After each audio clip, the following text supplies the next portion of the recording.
Hi guys, it's Amy and you have found Amy Loves Crochet. I appreciate your time. Thank you very much for clicking my video this morning.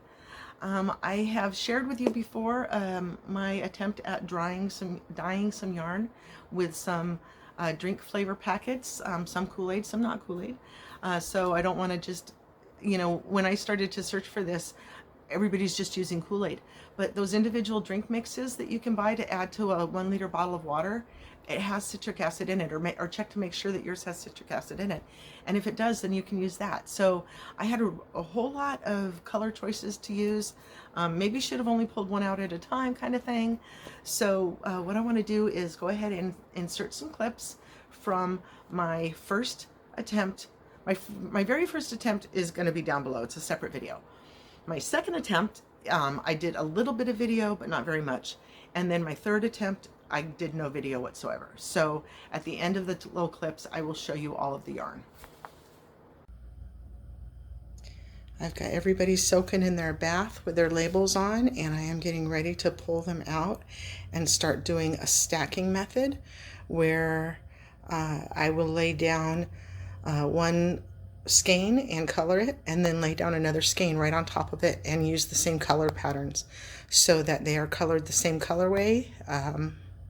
I'm going to try that for the first time. So there's next step.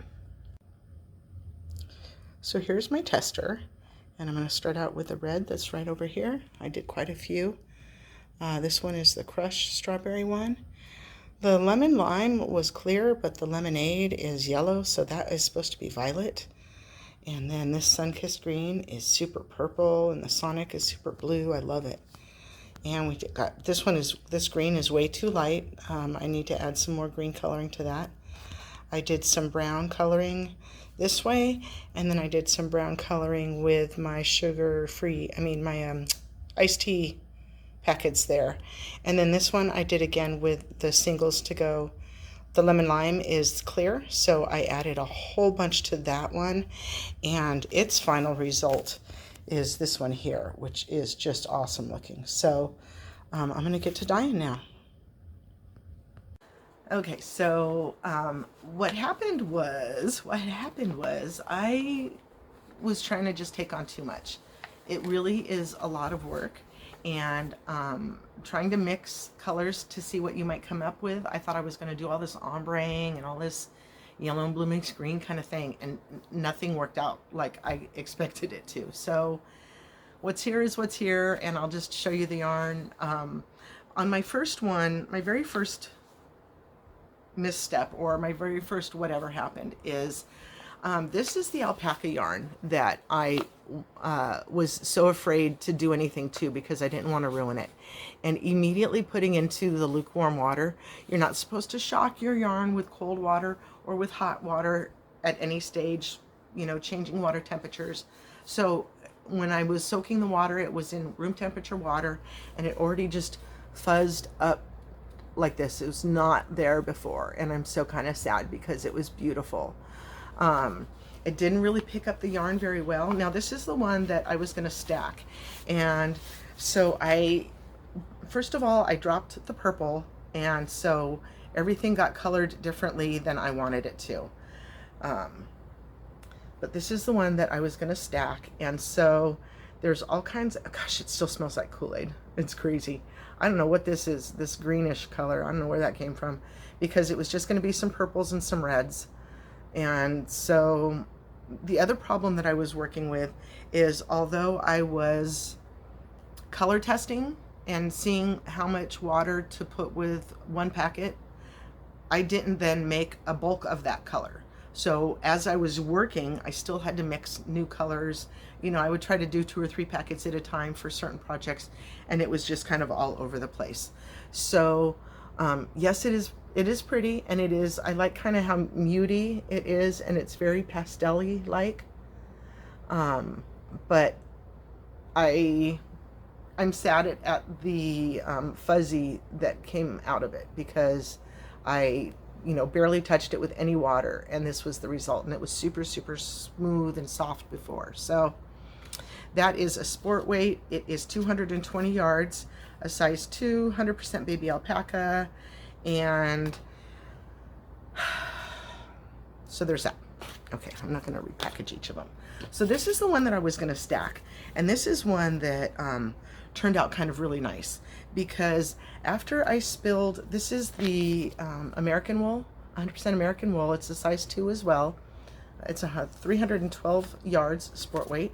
And this was where I spilled some of the purple as well.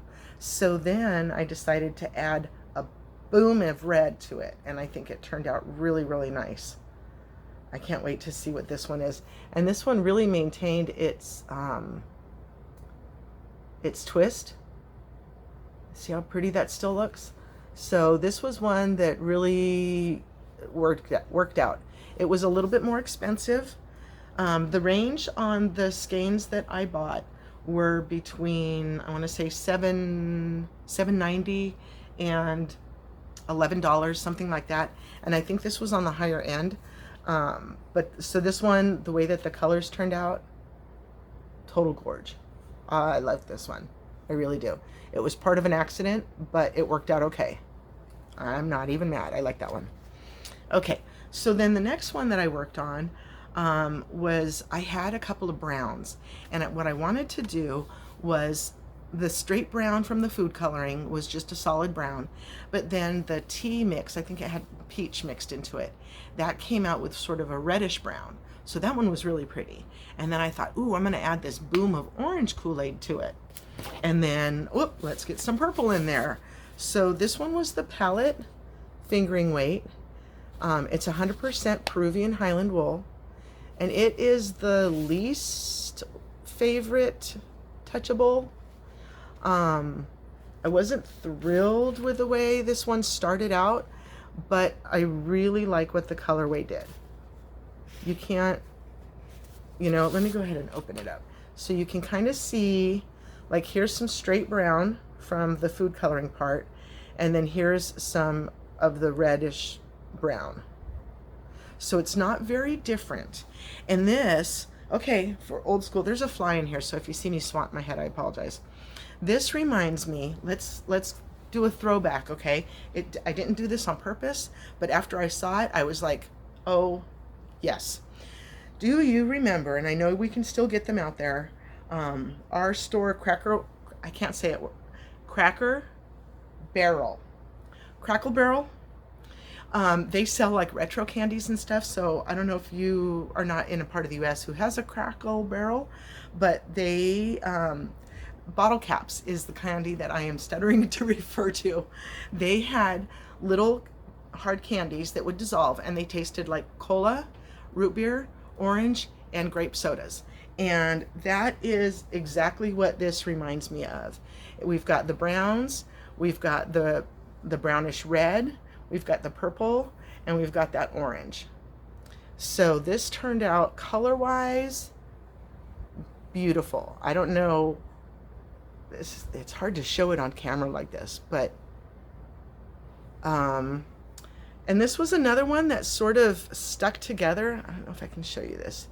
See, like, I have to kind of pull these strands apart from each other. And so then I was like, I did the same process to all of these so far, where you see me wrap it in the cellophane and then you put it in the microwave. And all of the other, not all, I saw people doing microwave from 1 minute to 2 minutes at a time. And then you're supposed to cool it and then do it for another round. Well, my microwave is really hot, so I was doing these for less, for like 45 minutes or seconds, or just a minute. And it's definitely a difference between the yarns, because some of them turned out beautiful. Like this one, absolutely no felting, no sticking. All of the twist is still there. All of the strands stayed separate. This one, not so much. It's like totally sticky to each other. So I don't know what it's going to be like to crochet with this. Or if it ever goes into like a giveaway or something like that, if somebody's going to knit with it. I don't know how using this yarn is going to work as you pull the strands apart to work with it. So not horrible for the reference. I absolutely love the reference of the bottle cap candies. But the yarn itself, I don't know, not my fave. Not my fave. Okay. The next two are very, very nice. One of the things that I was finding with at least the Kool-Aid and a lot of like the soft drink ones, you see me use a Sonic, you see me use like a crushed soda coloring, and all of the colors are very, very vibrant, and they're very, very what they are. I found that mixing, there was a lot that I threw out because it just ended up with a nothing color. It was just muddy color, and that's not what I'm going for, right?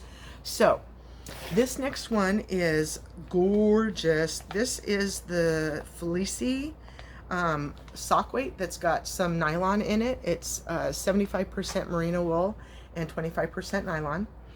And it is gorgeous. I will take it out. I will show to you. Gorgeous. It kept no, this is a 1, so it's super tiny, but it kept its shape. It kept its twist. Its brightness is just absolutely gorgeous. At this point, I don't know where I was in some of it. Like I was trying to finish my process and still have enough of the packets that have the citric acid to keep if I wanted to do any of the food coloring colors. Like the true purple, like the Kool-Aid grape is kind of a gray purple. Like it's not a very pretty color on its own. But I found that if I used the lemon lime drink mix that had the citric acid in it, and then I added purple food coloring, it stayed a true purple food coloring. So that's what you're going to see here. Ba-boom. Thank you very much. Can you even stand it? I love it. Now, I think this was one where I was trying to mix the colors. I was trying to do like a red and a blue, make a purple. Not so much.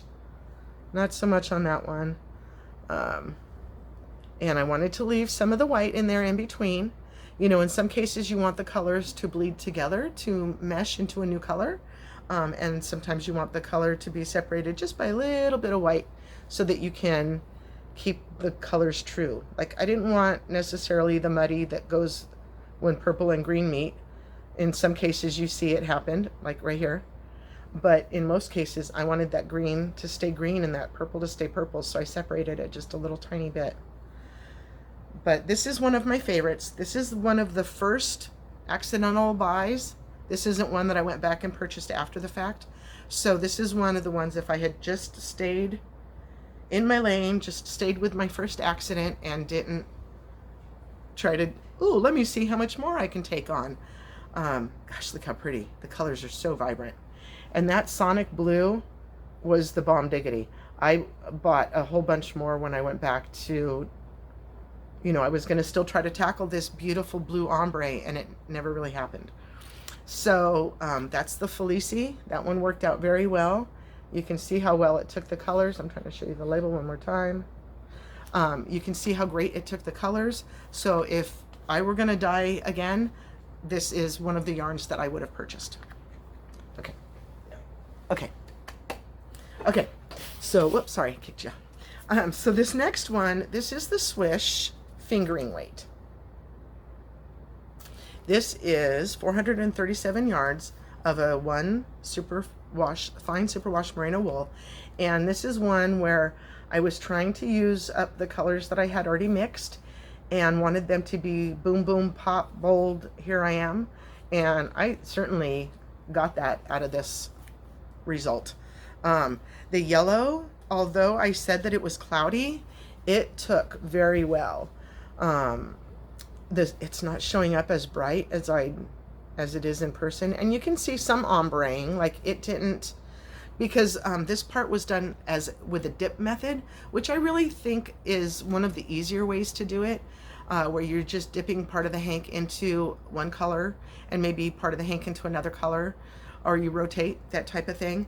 And so we got some great oranges here. It's tied up at the top. We got the great orange here and that great blue. This was the Crush orange drink, and then this was that Sonic water, ocean water was the colorway of it. And the red, I think, was a Hawaiian punch that was a fruit punch. There's a darker one. And then this one was a cherry, not a fruit punch. The fruit punch was darker. This was Hawaiian punch cherry, and so it was lighter. So anyway, This is another one of the ones that really kept its shape of the yarn itself. It really kept its strand and its twist, and it didn't felt or fuzz or anything. So this one is a total score. This one worked out very, very well. So this day is where I start my third attempt to do some dyeing. And so all I've got here is I've got merino minis, and then I have a merino full, and I was going to do a coordinating combination. But then all of this happened the way it did. I still never got my blue ombre, so I was really going to try with the merino to, you know, maybe get some beautiful blue on that by itself. So again, it was another day where I tried to do too much. I had too many dye sets out, too many cups prepared. So these were ones that, and I watched one where the lady left it in its hank form and it sort of ombre through to the center. It wasn't hank form. It was a cake. And so at the center, it still stayed really, really light. And, you know, because it started like that old Colgate commercial where they put the chalk into the blue liquid. And so it was really dark on the outside, and then it got lighter as it went, but it was like an ombre effect. So but that wasn't happening. And I could see that while the yarn was soaking, it wasn't taking the color, and it was soaking a long time. And I just got tired of waiting. And so now it is what it is. I'm not sure kind of what order to show these to you in. I think these two are going to be the first two, because what I wanted was a super, super dark one and then one that was a little bit lighter. And you can see how much longer I soaked this one for. But then I got funky and wanted to add some red to the bottom of it. So that's what I did to this one. This one, I wanted super, super concentrate, super, super soaked. And you can see, I'll show you, none of these are solid. I've got spots that did not get dye all throughout. So the entire project became sort of like a speckled grouping. This one as well. I'll take them all out and show you. This one's not so bad because I was putting it, I don't know, I thought I got closest on this one. So there's just a little bit of the whites here, and then that super pop. I just decided I had one that was already mixed up, and let's just use it up. So I just stuck the ends of it like this. So there's some at this end and some at this end. The next one was, I had other, so the little drink mixes that you use, I had some tea that had some peach, I had some tea that had some lemon in it. And then I had some weird ones that were like pomegranate, lemonade, and acai blueberry or something. So I was trying to get some different purples and different pinks, and I thought I would get some different colors, but that didn't work either. Here's one. I think it obviously it will go with this kind of as a little 3-group set, or maybe whatever, I don't know. But this one had quite a bit that didn't get dyed, and I still like the kind of the pale pink that it turned out, but there's just not a lot of it on there. So wah wah. That one was not my fave. Here's an orange one. So then the other colors that I did were nice. You know, I mean, I think it's a great group altogether. And so this, I didn't say, this was merino, and it's DK weight. Each of these is 10 grams or 24 yards, and it's 100% merino wool. So again, using some orange. I think this one was the orange Kool-Aid actually, because it's a lot less vibrant than the Crush orange was. So depending on what you have in your area, if you have orange food coloring, you can get that lemon lime additive, or you know, that lemon lime one that has the citric acid in it, and then add whatever color you want to it. I like the green that turned out on this one. I was trying to get it super dark, and it just kept getting there's a whole lot of color words used in dyeing: hue, saturation, tone, and I'm getting it all mixed up. But you can see, trying to help show you. You can see kind of some dark patches, and then it's a little bit lighter. So it was taking differently. So I don't know. I mean, they remind me of striped candy canes, like those, you know, 3 for a quarter that you get from the candy store. You know, you pick out your different flavors, your different favorite flavors. I liked this one. I liked the teal, kind of turned out aqua-y. And honest to goodness, people, I do not remember what combination of colors I had used for this one. It's pretty, but okay, so those were the Morenos. And so then I'll go ahead and show you the littles of, now, I did not get to dyeing everything.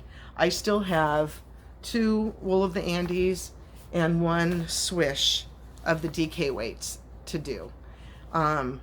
Again, with the minis, I have minis Wool of the Andes, and I was going to try to maybe do a color combination thing there, but that did not work. I think that the color combination that I did get is pleasant. There's that fly, excuse me. And I ended up with a pink instead of a purple for my grouping. I don't know how my color's going, whatever. Hold still. Pink. So this one got a lot more color than the other one did. These ones, like that blue, picked up quite a bit. That blue picked up well. But I still have some of those spaces in there.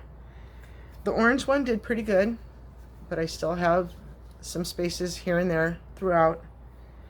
The yellow one, I tried to get as vibrant of a pop of yellow as I had in that other swish fingering weight from the second dye attempt, and it didn't happen. But you can see I do have some yellow like ombre-ing as well as the white, so I'm not mad about that one.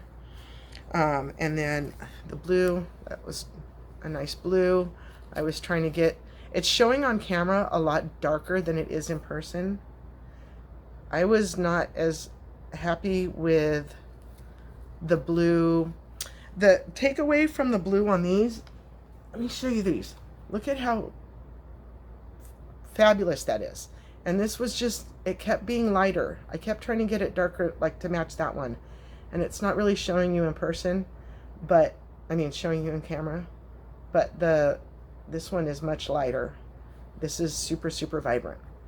So, the last 2 of these, again, I tried to get, I thought this one was going to be a red, and this one was going to be a purple, or, you know, much darker, and it didn't happen like that. So, my little rainbow group has a red and a pink.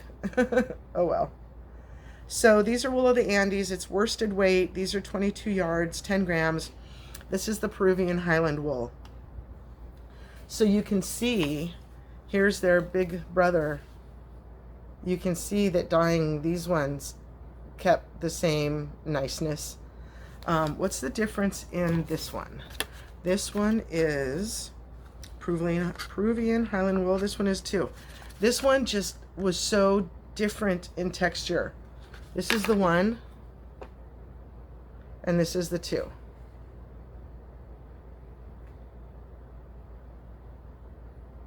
See how different that is? Totally different. Okay, so my last dyeing that I'm going to show you is probably my most disappointed of all of the dyeing, because I don't know why. I don't know what happened. What I did in this one was different, because each of these, everything else that I dyed, when I did the heat activation, I used the cellophane and, you know, saran wrap, whatever, and then put it in the microwave. There was another person that I saw dyeing a solid, the whole hank, it was like one ink color, so it was just put in a bath by itself in a microwave safe bowl into the microwave to heat activate. So that's what I did with this one, and it didn't take the ink, it didn't take the dye, and it ended up sticking together to itself like the palette did. So yes, you want to say that's so pretty, right? But take a look at this. This is what it started out to be. Let me cover myself up. That little tie is the you know, the factory tie when they put the hank together, and that's what the yarn started out to be. So as I'm rinsing it, after I believe I've, you know, microwaved it long enough and microwaved it correctly, here you can see how it sticks together. and how I have to just kind of pull that apart. And with every happening of that, you get all that fray and all that sadness just comes over me. So in addition to that, in rinsing, so I certainly don't want to heat activate anymore because it clearly is not happy with the heat that it received. This is what color it was going to dye itself, or whatever. And then rinsing it and rinsing it and rinsing it and rinsing it and rinsing it, I end up with this instead of this deep, beautiful blue. So I hope you learned from my first video as well as this one what could happen and what my experiences were in trying to dye using just food safe food coloring and stuff. I still have these three big size hanks to dye at some point. I don't know when that will be. I was still going to over dye this other one. I will just have to take them in smaller bites, maybe only do one at a time. Be prepared to just focus on one at a time and not so many colors. You see all these, I get all these advertisements on my Facebook feed that are for new hand-dyed yarn companies that I didn't know of before. They're just advertising. You click on one and then you're in the loop, right? So like they take pictures of wilderness or beautiful things or whatever, landscape, and then dye the yarn to match that. And I had gone through and saved a bunch of photos and was going to try to dye to match the photos, and just like the pictures I was seeing on Facebook. And you're just really limited. I was just really limited to my knowledge of being able to mix and match these drink colors. Again, hats off to the people who did this for real. Knowing what color combinations, how many scoops of this and this make a color combination of it's a lot. And so hats off to them. I don't take it for granted. I didn't take it for granted, and I didn't try to meet that level of yarn dyeing. So I was just having fun with it, and I'm just going to take a break for now. I've got a bunch here to work with, and I want to knit or crochet something up. Did I really just say knit? Holy schmoly, that was funny. Okay, guys, that's what I've got for you today. I'm rambling on a little bit too long. So thanks for sitting with me. I do appreciate your time. Have a wonderfully blessed day, and I hope you'll come back and see me again. Thanks. Bye-bye.